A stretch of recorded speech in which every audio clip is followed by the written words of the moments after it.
Hey everybody, it's Mike from The Mike Wagner Show. If you like The Mike Wagner Show and you want to make your own podcast, well, let me tell you about Anchor. First of all, it's free. Secondly, there's creation tools that allow you to record and edit your podcast right from your phone or computer. You can also add any song from Spotify directly to your episodes. The possibilities are endless. Anchor will distribute your podcast for you. You can be heard on Spotify, Apple Podcasts, many more. You can also make money from your podcast with no minimum listenership. It's everything you need to make a podcast in one place. So download the free Anchor app or go to Anchor FM to get started. The Mike Wagner Show is powered by Sonic Web Studios. Hi, this is Mia Mosinzia, also known as Mia No Time for Love. Check out my latest book, Missing, available in print and ebook formats on Amazon.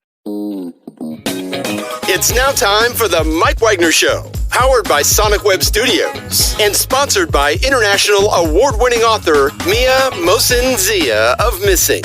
The Mike Wagner Show can be heard on over 40 podcast platforms, as well as HamiltonRadio.net, Diamonds FM, and the MikeWagnerShow.com.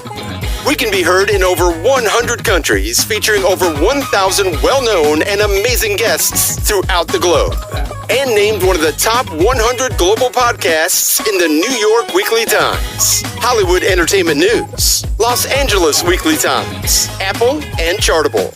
So sit back and relax and enjoy another great episode of the award-winning Mike Wagner Show.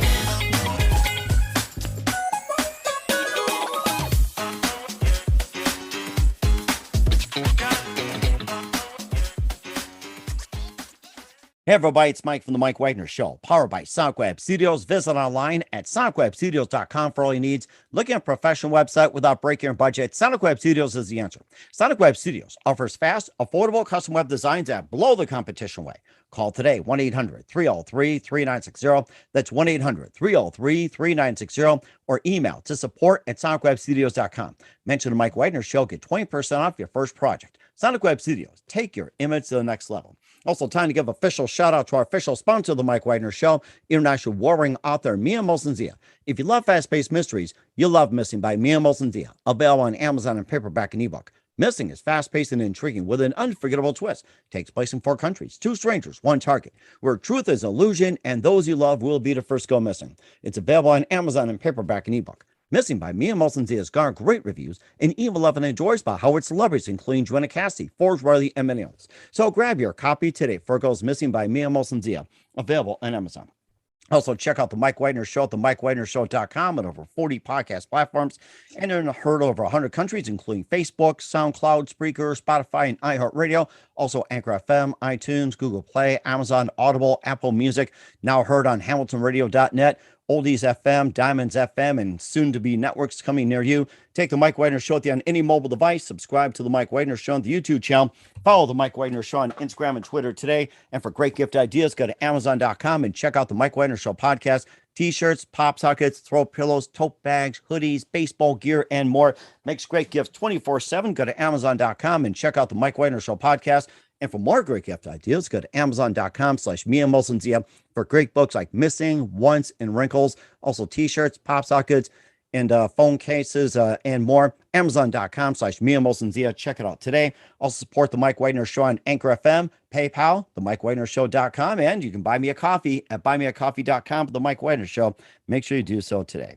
We're here with an amazing gentleman who's a veteran coin collector tracing back to his great-great-grandfather and began at the age of 5 collecting wheat pennies from his grandfather, and has a really interesting story on how he got started. He also collected coins from all over the world and hired by a wonderful gentleman at an auction house in New York, and later met a wonderful gentleman and started RCTV in 2014. And we'll find out, what is RCT? It's going to be a rarity, folks. Live, ladies and gentlemen, from the Plus Studios in his wonderful studios at RCTV, the amazing coin collector. And of course, if you got some change in your pocket, you might want to pull some out right now, and you might want to going through, you might end up with $1 million. Ladies and gentlemen, veteran coin collector of RareCollectiblesTV.com, the amazing Jack McNamara. Jack, good morning, good afternoon, good evening. Thanks for joining us today. Wow, thank you so much, Mike. That was quite an introduction. I appreciate it.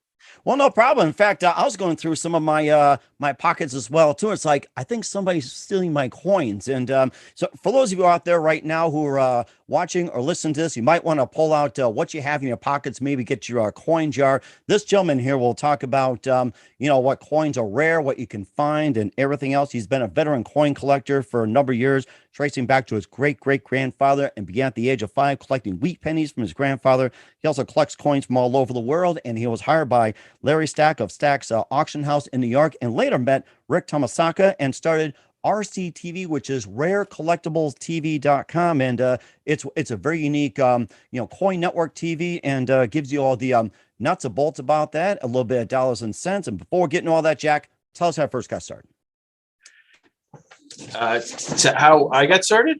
Yes, correct. Go all the way back. You can talk about your great-great-grandfather, and I wish I was there collecting those wheat pennies. So, yeah. So I got started as a little kid. I mean, I've been collecting coins as long as I can remember. My grandfather was a lifelong collector, as a hobbyist, not professionally, but he, had a passion for old coins, and he shared that with me and my brother and some of my cousins. And, when we were kids, like you said, we played this little game of bingo. I had the old coin albums like a lot of people had, with the little spaces with each, lists each date and each mint the coins were made. And I had that wheat penny album, and he had this bin of, I remember being like a garbage can, but it was probably like a little jar or something. When you're a little kid, everything seems so big. I remember those days. Yeah. But he had this jar of wheat pennies, the old, 1958 and earlier, where the Lincoln cents had the wheat years on the back.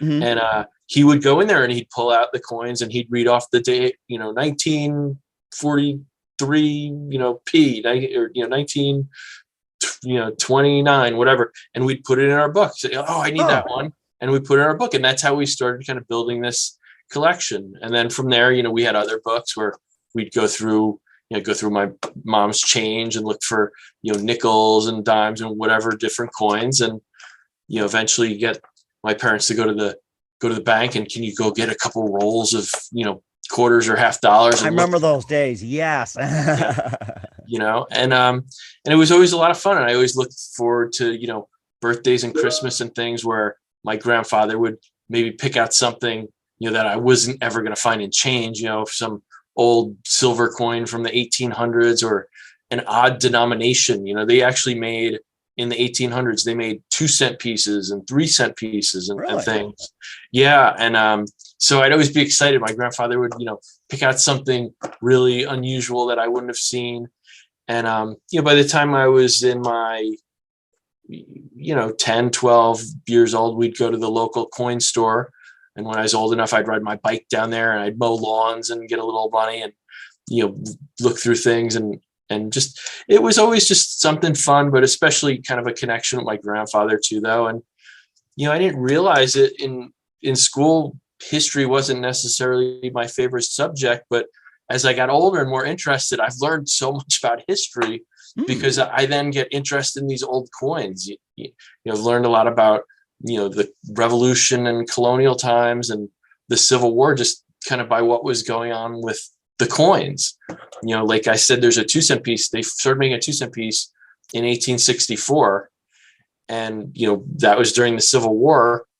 Well, because there was all this upheaval in the country, some of the, politicians thought it would be a good idea to put "In God We Trust" on the coin. So the first coin, and today they all have it, it became law in the 1950s.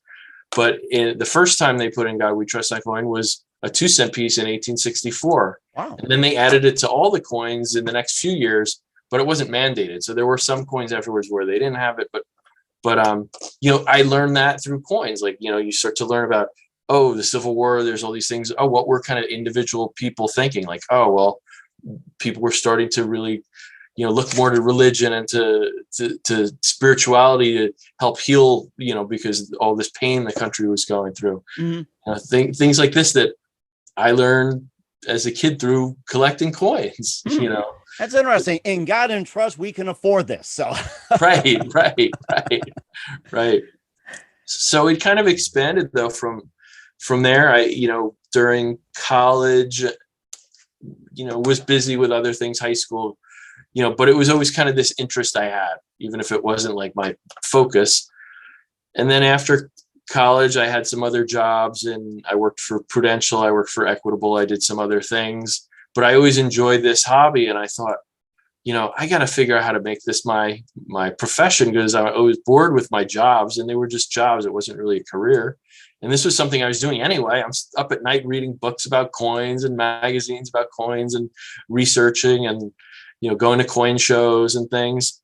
So I decided to contact Stacks, which is America's oldest auction house, coin dealer, coin auction house, and spoke to them. Was hired by Larry Stack and his father, Harvey Stack. I worked with him every day, which was an amazing experience, because Harvey, God bless him, passed this past year recently, but he started working at that store in the 1940s, and I'm working with this guy, and he's telling the stories about the personalities of these collectors over the years, and it was just such a great experience. I learned so much about coins, met so many people, and eventually moved out to California to work for a different company as a buyer.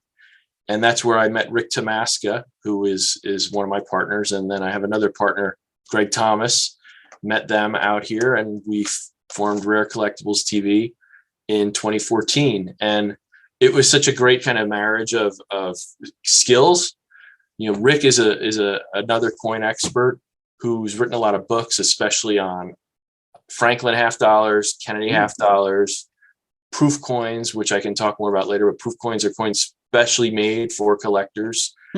And he's an expert in those areas. He's written books. He was on TV before. So he was great at kind of sharing this knowledge. I was mainly the buyer, although I also am on TV and, am selling as well. And then our other partner has a background in media and marketing. So he's able to help us kind of, here's how you get the word out to the most people. Wow. Okay. And so it's a great fit. Now, did you have to pay them in coins to get this going here? I'm kidding. For us coin geeks, we'd probably prefer to be paid in rare coins. I was just thinking about this. You mentioned about the Franklin and JFKs. Was it the half dollars or dollars? What was the difference between the two? And or did you just carry like the same thing? Well, yeah, they were as far as spending money, they were the same thing. So the Franklin half was from 1948 to 1963, and normally a coin, they don't change the design unless it's 25 years normally.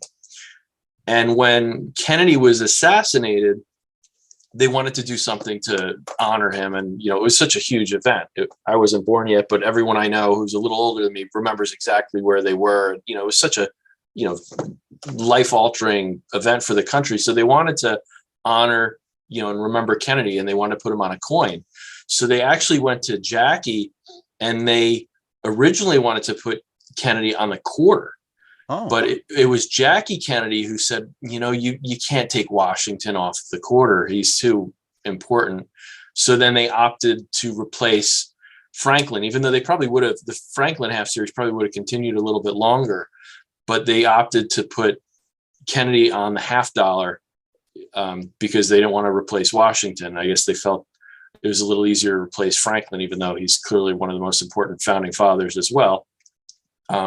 So that was, 1964. Kennedy was killed in 63, 64. They put out this new half dollar with Kennedy, and it was such a hit. They made a ton of them because people, they were still using half dollars. Now they still make half dollars. You don't see them in change anymore, really. They're just not used.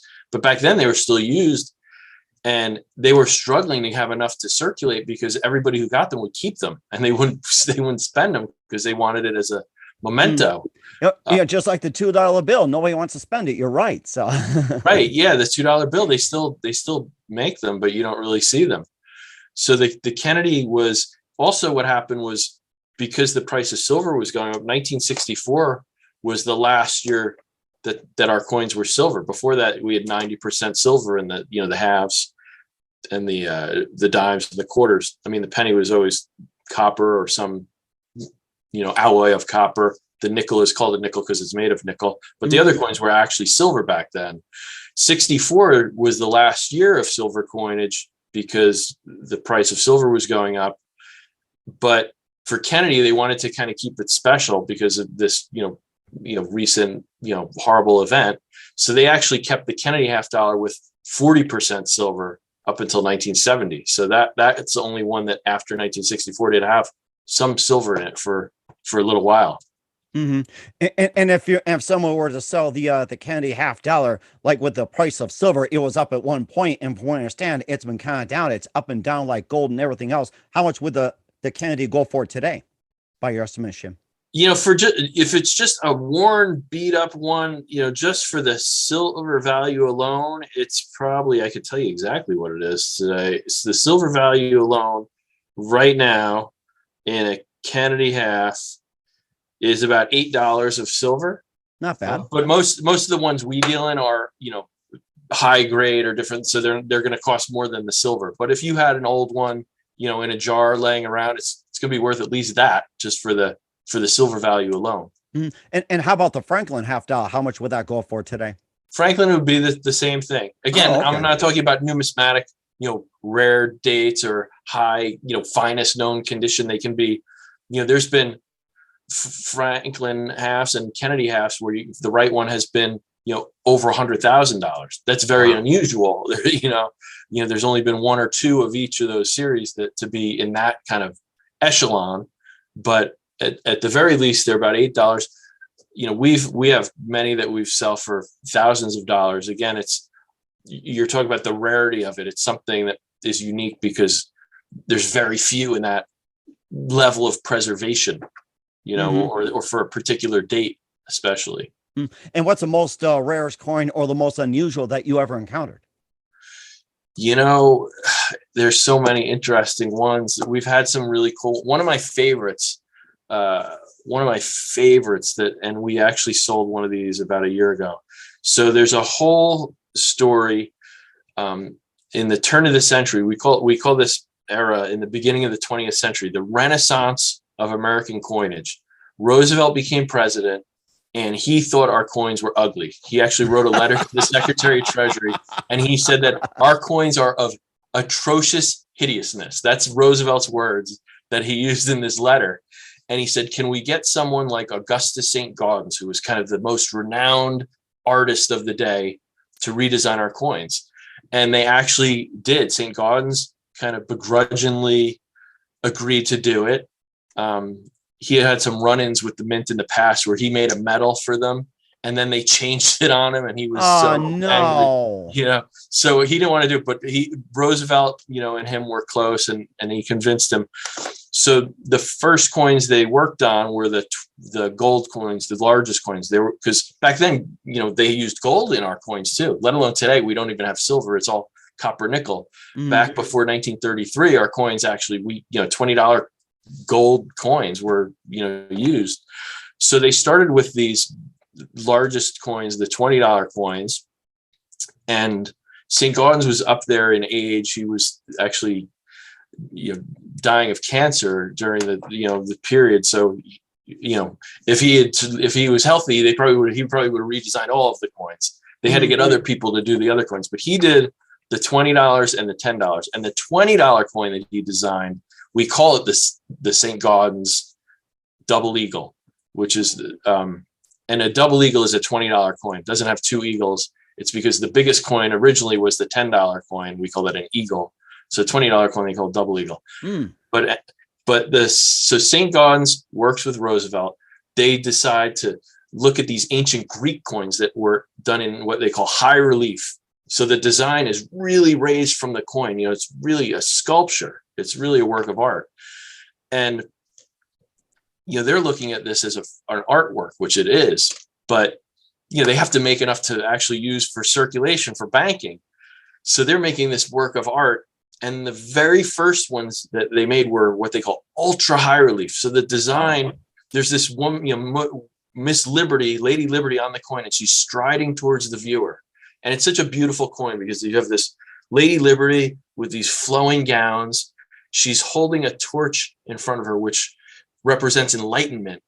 And then to her side, she's holding the olive branch of peace. And Mm-hmm. it's symbolizing that, wherever enlightenment goes, liberty and peace will follow. And she's walking towards the viewer, looks like she's walking off the coin towards you, and showing that, America is bringing this liberty. And now she's been to America. You see a little Capitol building. She's been here, and she's striding towards the rest of the world to share this with the rest of the world. And the original coins that they made were what they call ultra high relief. So it was really, really raised, but it was like impossible to make these coins. Mm-hmm. They had to, the machinery was breaking.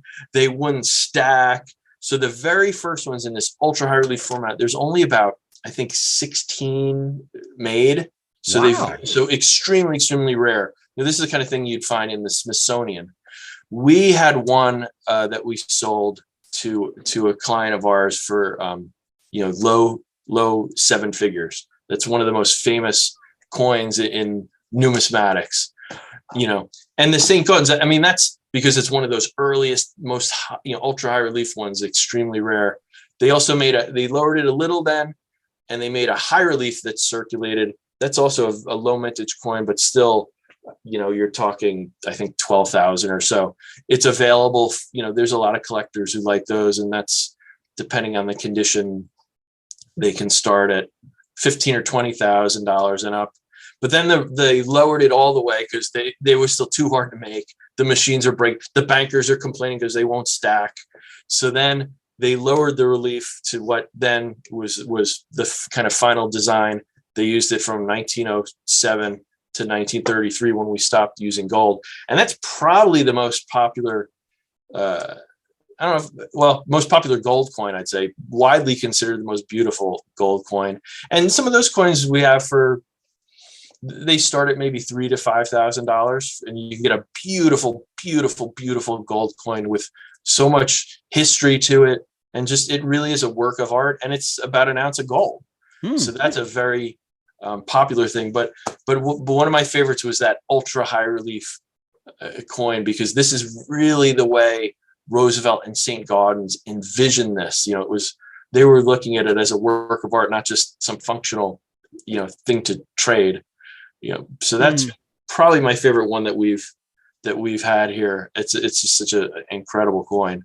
And of course, if someone were to cash in the wheat pennies, how much would it be today? Coins, it's all about any collectible, really. It's totally a function of supply and demand. So if you have just a common date from the 1940s that's not rare, and it's just a circulated average one, they're still not too much more than a cent. I'm always excited when I find them because I never see them, and it's such a piece of history. And I wonder, who held this. But a lot of those later date ones are a few cents, but there are certain ones that are worth a lot of money. For example, one that's very famous was 1943 during World War II. They needed the copper and bronze for ammunition and for things for the war effort. Mm-hmm. So they struck them in steel for 1 year. And a lot of people recognize it looks kind of more of a silver color. Sometimes they look ugly because they get rusted because it's steel. It's got a zinc coating. Mm-hmm. But unintentionally, the mint did strike a small quantity. They weren't doing it on purpose, but they did make some on the normal, copper planchets. So they're the 1943s that were made in copper. That's an incredibly rare coin. And, some of those coins can go for over $100,000. That's a rare, I think there's maybe a few dozen of those known total. And, every once in a while, you think they found them all, and then one comes out of the woodwork now and again. Mm-hmm. And it's a big deal. Mm-hmm. That's an exciting one. It's almost like you just want to take a metal detector and you just go through it. And sometimes I've heard stories where you go through the beach, you find some of the rarest out there. And how about some of the coins out there that were made in error? And maybe you can just tell us about some of the coins that were made in error, or like there was stop in production, there was some problems with it, and some of the famous coins out there that were made in error, and how much will they go for? Yes, sometimes you'll see there's different kinds of errors. So there's striking errors, meaning when the two dies that strike the coin come together, something goes wrong. So you can have a coin that was struck off-centered. So half of the coin is all off centered, and you see kind of half of the design.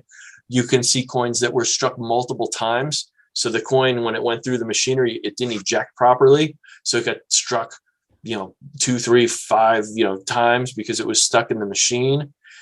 There's coins there's a one that's called a brockage, which is a very unusual, where a coin gets stuck in the machine and basically acts as the die and strikes the coin. So instead of having like a heads and a tails, the heads we call the obverse, the tails we call the reverse. So instead of having an obverse and reverse, it'll have, say, the obverse is normal on one side and the other side is like a mirrored image, like a reverse image of it on the other side, because a coin was used to strike it instead of the die was used. One of the most famous ones, I think now there's maybe 15 known, is an error that's called a mule.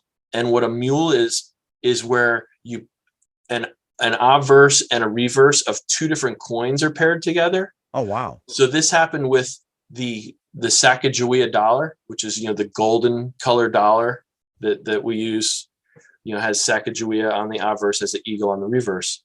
Well, when those coins started coming out, it's similar in size to a quarter. So there's actually about 15 known where it has, on the head side, instead of having Sacagawea, it has George Washington from a quarter, and the reverse has the eagle that was supposed to be on the dollar, and it's on the golden planchet, like the golden color coin, but it has this George Washington head, a quarter on one side and a dollar on the other side. And those are very, very valuable. I think the last one sold for, again, over $100,000. Wow. It's a $50,000 to $100,000, very rare coin. A famous one that I love too is there's a penny from 1955. And this is an error, not in the striking. It's not that the machinery jammed or something, but it's the die, which is sort of like the stamp that makes the coin. When they were making that die, something shifted. So they call this coin, it's from 1955, and they call it a 1955 double die. So it's a penny. And when they struck maybe several thousand this way, because it was the die that kept striking coins with this error. And what it is it looks like you're seeing double, like the date and everything is all doubled. It's like, it looks all blurry. And I love that coin because it's just such a dramatic, wild looking kind of an error. And one of the stories I've heard about it, whether it's true or not, I'm not sure if it's been substantiated, but it kind of makes sense. The story I had heard was in 1955, when these came out, they still had vending machines for cigarettes. Oh, I remember those. Yes. And right, the little, you didn't have to be 18. You could just sneak in like you're like 11, 12 years old. I'm on these for mom and dad, but they're really there for you. You put these in and you clang. It's like nobody really cared. I love messing with those things. Those are great. But so the story with this 55 double die penny, though, that apparently someone figured out was those vending machines. I think it was either 49 cents or 99 cents or whatever it was for a pack of cigarettes back then. So what they would do to make change was they actually would put a penny in the cellophane in the box of cigarettes. So the little cellophane, there'd be a penny stuck in there.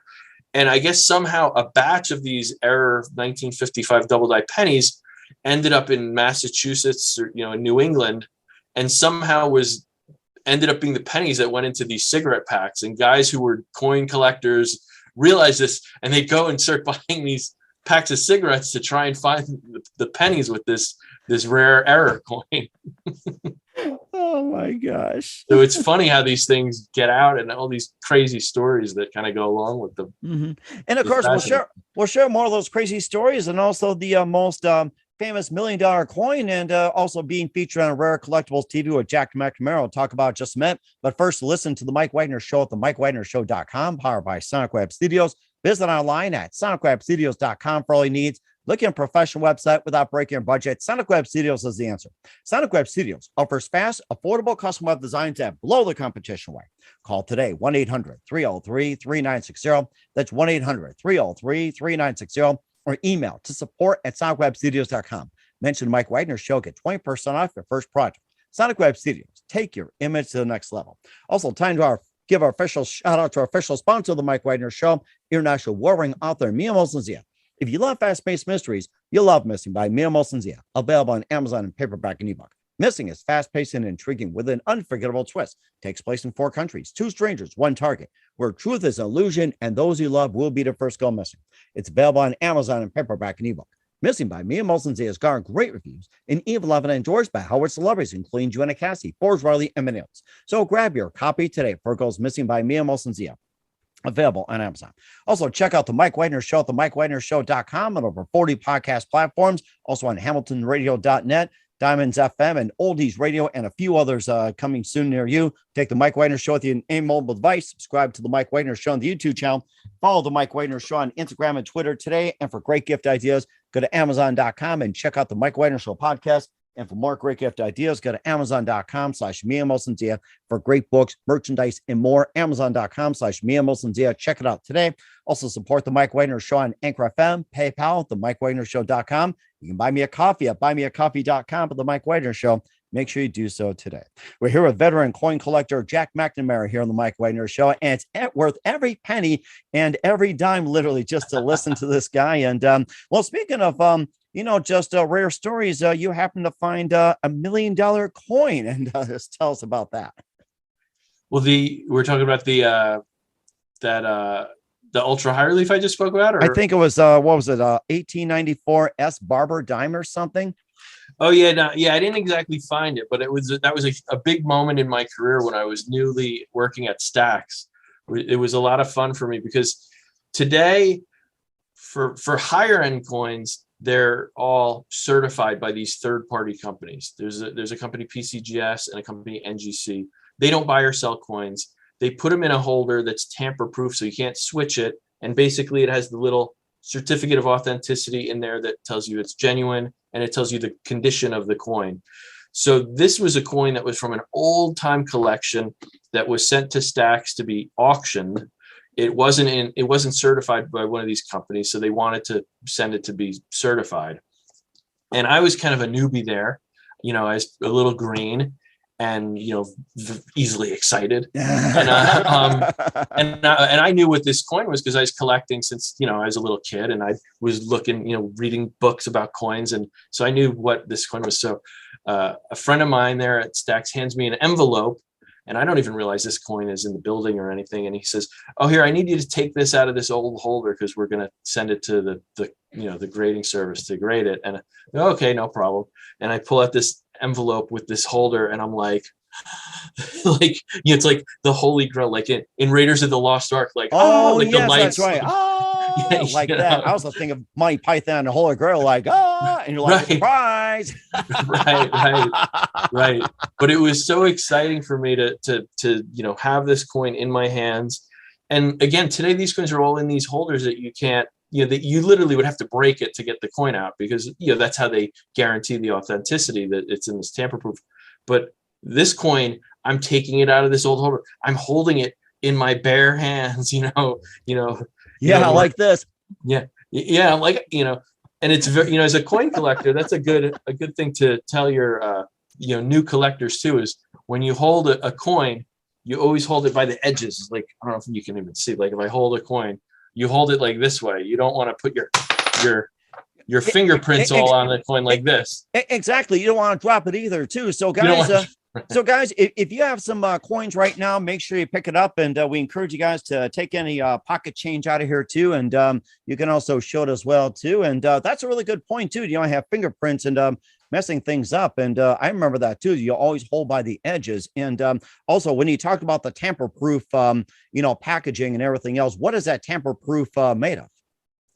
That's a good question. It's archival quality plastics. I don't know exactly what type of plastic, but it's archival quality, so it won't cause any damage to the coins over time. And that's an important thing too, because besides mishandling coins, coins can get damaged through just being used from circulating. They get worn out. They can get a high grade coin. A fingerprint is enough to devalue it to a degree.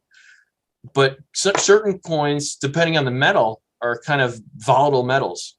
Copper will corrode very easily. So if you keep copper coins somewhere humid or against a material that isn't quite good for it, you can damage or destroy a rare coin because it can corrode. Gold is not so reactive. Gold coins, for example, there's some famous shipwrecks where they've recovered gold coins on the bottom of the ocean and they look like brand new, which is amazing. But those holders that NGC, which is Numismatic Guarantee Corporation, and PCGS, which is Professional Coin Grading Service, the holders they use, they use materials that are inert, won't react, won't damage your coins. And if you drop it like I just did with this coin, you're not going to damage it. There's actually a funny story when we had a coin that at the time was about a $700,000 coin, and my son was about 2 years old, and I handed this coin to my son, and I asked my wife, "What do you think that coin's worth?" And she thought I was out of my mind when I told her, "Oh, it's like a $700,000 coin."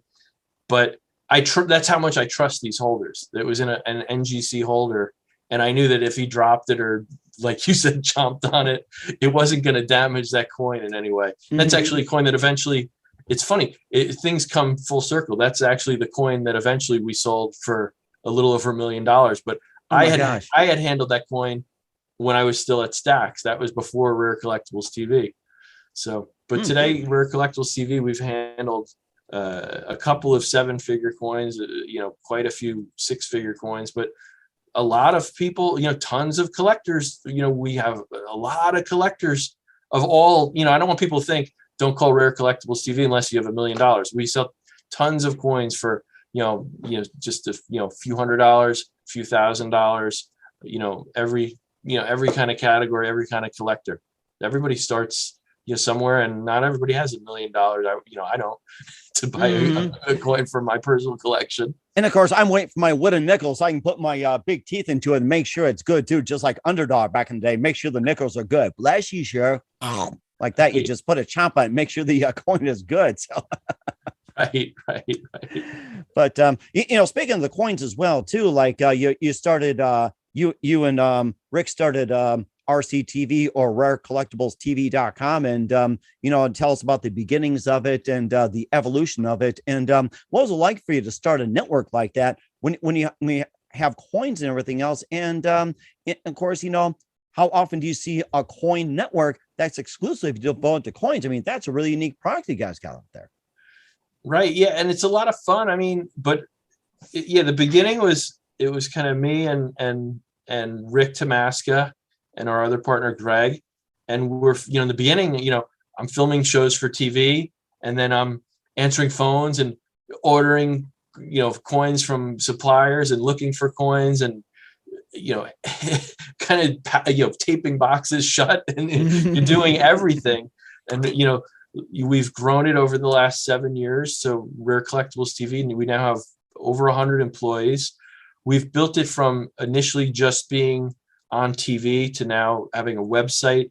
And also one of the kind of coolest things is we now have a group we call the Private Advisory Coin Team, which we may evolve to call the Private Advisory Collectibles Team, now that we're, my background and Rick's background is coins, but we're now getting into some other collectibles, militaria, vintage movie posters, things. But, we've grown it to have this group, this private advisory team that will work one-on-one with people. So they might start by seeing something on TV. They buy, and say they buy a Morgan dollar and, an old silver dollar from the 1800s on TV. Well, then they can work with our team one-on-one, and I'll help look for coins with them. And we find things, now I want to build a collection. There might be coins that, I need a certain kind of quantity to go on TV. If I go on TV, I say I have one of these. Well, if it sells, I have a lot of disappointed people. So I have to have, some kind of quantity for TV. But then you might start getting more into your collection. Say, I want other Morgan dollars or other gold coins or whatever it is. And we say, well, okay, these are the ones you saw on TV, but we can find these other coins for you, and we'll, help build a collection, with you, which is, that to me is a lot of fun, because we're helping people, kind of build these collections together. And it's I don't know. It's exciting to me. The TV part of it, though, is I never had any kind of desire or goal to be on TV. I kind of fell into it, or just handed to you. Yeah, which is kind of a funny thing because I'm kind of this, like, I don't mind doing it. I like it because, the great thing about it is I get to share this passion with a lot more people than I would if I was just, if I just had a little coin store or something like this. So, and again, we have this other partner whose background was in media and marketing. So through his expertise, we're able to do it in a way that's really exciting. So, I can tell you about a coin, but then we have a team of editors and, production staff that, when Rick's talking about those 1964 Kennedy half dollars that we were just discussing, the first year, when Rick's talking about it on TV, we can show you charts of how many were made. We can show you, you'll see footage of Kennedy, making his speech about, putting a man on the moon. You'll see all this stuff. So it's kind of, as much as we're here to help build coin collections and sell coins, we're also doing it in a way that hopefully is entertaining. And, I know people who sometimes, I have friends who don't collect coins who they'll sit down and watch the show just because they enjoy the content. And hopefully it's educational. So these people aren't just buying some random thing and they don't really understand it. Hopefully they understand the story behind these things, the history behind these things, because there's so many aspects to coins and any collectible, really. There's the thing that makes these items desirable, the reason people want to own them, is the story that goes with them. And sometimes that story's, it's very rare and there's only a couple known, but a lot of more times the story is that history. This is that coin that was made to honor Kennedy. This is that funny 1955 penny that the mint made a mistake. Stories that go with it. And by doing this on TV with this, great production team, we can get great imagery. You can really see what it is we're talking about. You can see the intricacies and the details of these coins.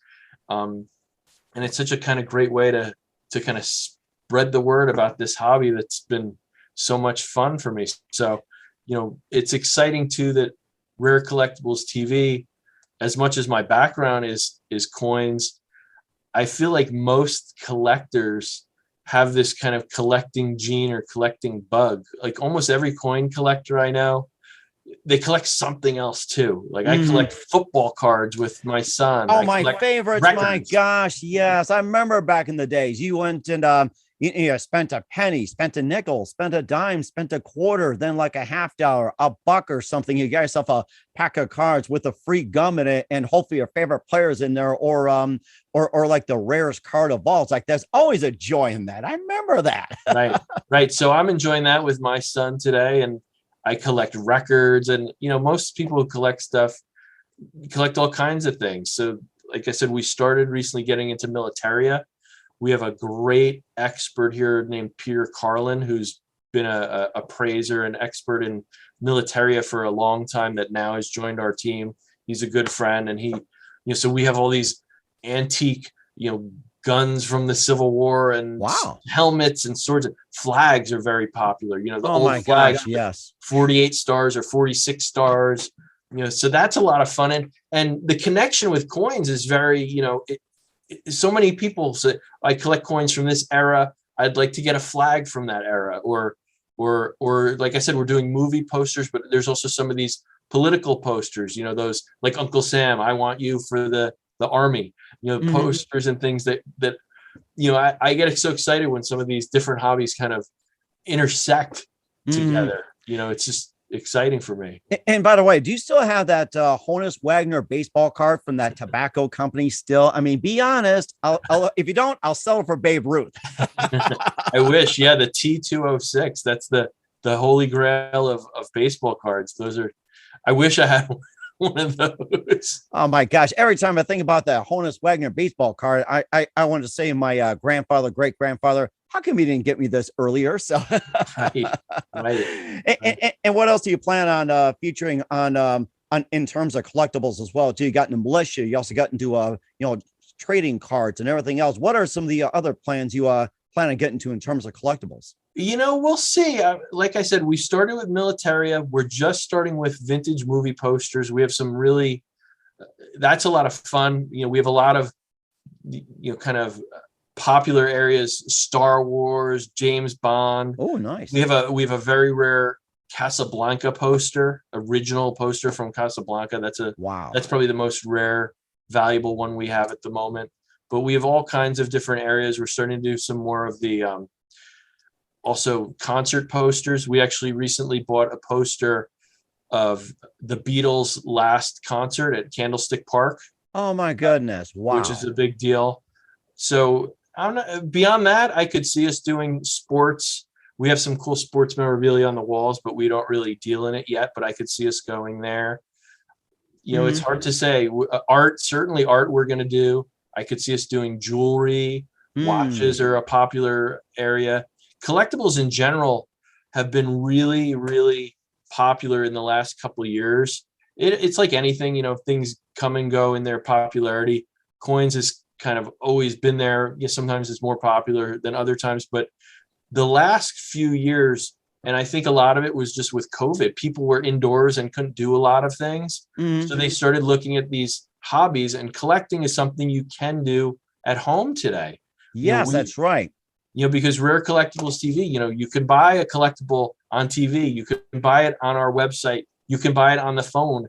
And it's something that a lot of people kind of found this renewed passion because they couldn't travel and do, sports or do whatever they were doing, before COVID. Or trying to get rid of junk in their house too, which I'm about to do pretty soon too. And I'm going to start finding some stuff. And where can we get more information about Rare Collectibles TV, and where can they find you at? Yeah, if you go to our website, rarecollectiblestv.com, I'm not nearly as good as you as rattling off the places that we can be. Don't worry about it. I'm sure they can look it up. I'm impressed. You got the internet, for Christ's sake. We are on DirecTV. We're on Dish. We're on Time Warner. You'll see some of our programming on the weekends. Oftentimes we'll run infomercials on Fox Business, CNBC, Bloomberg. So we're on, check your local cable provider, because we're on different channels and different locations, but you'll see Rick's US Coin Show. That's our programming. Okay. But it's Rare Collectibles TV, and rarecollectiblestv.com is the website. And you'll see, a lot of information up there. We have a YouTube page, Facebook, Instagram, Rare Collectibles TV. You'll see a lot of, informative and hopefully entertaining programming in those places too. That's certainly amazing. And what's coming up next for Jack McNamara of RCTV? We'll find out just 1 minute. You listen to the Mike Wagner Show at the MikeWagnerShow.com, powered by Sonic Web Studios. Visit online at sonicwebstudios.com for all your needs. Also brought to you by our official sponsor, the Mike Wagner Show, international warring author Mia Molson-Zia Missing, available on Amazon and paperback and ebook. We'll be back with veteran coin collector and owner of RCTV, Jack McNamara, after this time. The Mike Wagner Show is powered by Sonic Web Studios. If you're looking to start or upgrade your online presence, visit www.sonicwebstudios.com for all of your online needs. Call 1-800-303-3960 or visit us online at www.sonicwebstudios.com to get started today. Mention the Mike Wagner Show and get 20% off your project. Sonic Web Studios. Take your image to the next level. Hey everybody, my name is Forbes Riley, and I'm an American actress and a TV host. And I was delighted when I got my copy of Missing, which is Extraordinary Relation of Ordinary People, based on a real life relationship. It's well written. It's amazing. It talks about a man who has lost his wife and his daughter, and it's very well done. I'm going to highly recommend that you go get your copy of Missing. It is a powerful, exciting read. Mr. Mia Molson-Zia. He is the author of Missing. And I want to give a big shout out and a kiss all the way halfway around the world to my dear friend. Check him out at Mia's website. It's called www.miamotionzea.com. Missing, available on Amazon. Again, I'm Forbes Riley, and I will see you again soon. Bye-bye. Hey, this is Ray Powers, and boy, are you in luck. Right place, right time. Tuned in to the Mike Wagner Show. You heard me. We're back with RCTV's Jack McNamara and veteran coin collector here on the Mike Wagner Show. And Jack, I learned a lot from you, and I'm ready to scavenge through what I have right here. Maybe try to get a collectible of this or a collectible of that and everything. And maybe I can find a couple of pennies or so. And what can we expect me in 2022 and beyond, Jack? That's a great question. I think hopefully expanding to more collectible categories and just trying to, help people learn about this hobby that's been so much fun for me. My grandfather got me into it. His grandfather got him into it. He actually advertised coins for sale in the 1880s in New York. So I'm just excited to keep, coming out and talking to people like you, Mike, and let people know. We have some people here, in my private advisory coin team, one of the most knowledgeable coin guys I know, who's been collecting now for probably about 5 years. When he started with us, he didn't even realize people collected coins. So that's why I love getting out here and sharing this, because, it shocks me, but not everyone even realizes this is a thing. And when they discover it, they go, wow, this is fun. And like I said, you can start by just picking through your change. You get one of those state quarter books, and then eventually, you might want silver coins, gold coins, all different, ancient coins, there's so many categories that you can get into, but you don't have to, you can start just going through your change, to begin with. And that's a really good point. I'll do so after this. And besides your grandfather and great grandfather, who's you consider biggest influence in your career?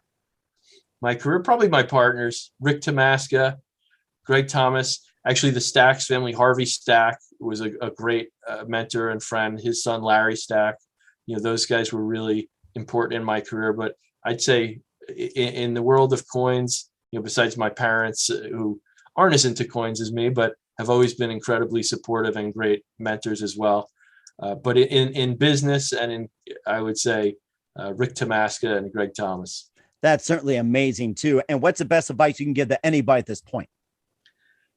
Do a little homework first. Watch our show, and before you go and buy something, learn a little bit about it. And hopefully that's what we do at Rare Collectibles TV. We educate you before you take that step and jump in and start buying coins. And that's certainly a great idea as well, too. While you guys are going through your pockets trying to find the rarest coin, we're here with Jack McNamara of RCTV here on the Mike Wagner Show. Jack, a very big thank you for your time. You've been absolutely fantastic. Learned a lot from you. Looking forward to having you again soon. Make sure you keep us up to date. Keep in touch. We'd love to have you back and wish you all the best. Once again, tell us about your upcoming projects. What's your website? How do people contact you? And where can people simply check out RCTV and more? Great. Thank you so much, Mike. Yeah, rarecollectiblestv.com. Great to be here. Thank you, Mike. All right. And certainly do. Jack, a very big thank you for your time. You've been totally amazing. Looking forward to having you again soon. Make sure you keep us up to date. Keep in touch. Love to have you back. Wish you all the best. And you've got a great future ahead of you. The Mike Wagner Show is powered by Sonic Web Studios. If you're looking to start or upgrade your online presence, visit www.sonicwebstudios.com for all of your online needs. Call 1-800-303-3960 or visit us online at www.sonicwebstudios.com to get started today. Mention the Mike Wagner Show and get 20% off your project. Sonic Web Studios. Take your image to the next level. Hey everybody, my name is Forbes Riley, and I'm an American actress and a TV host. And I was delighted when I got my copy of Missing, which is Extraordinary Relation of Ordinary People based on a real life relationship. It's well written. It's amazing.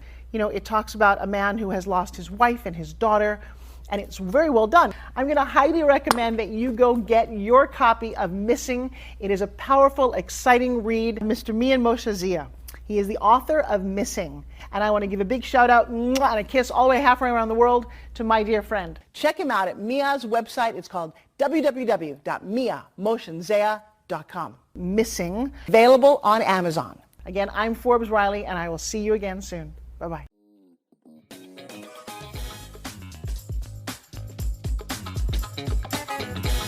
Thanks for listening to The Mike Wagner Show. Brought to you by international award-winning author Mia Mohsen Zia of Missing. And powered by Sonic Web Studios. Be sure to join us again on over 40 podcast platforms. And of course on the MikeWagnerShow.com, HamiltonRadio.net, and Diamonds FM. Don't forget to support our program with a generous donation at the MikeWagnerShow.com. Thanks for listening.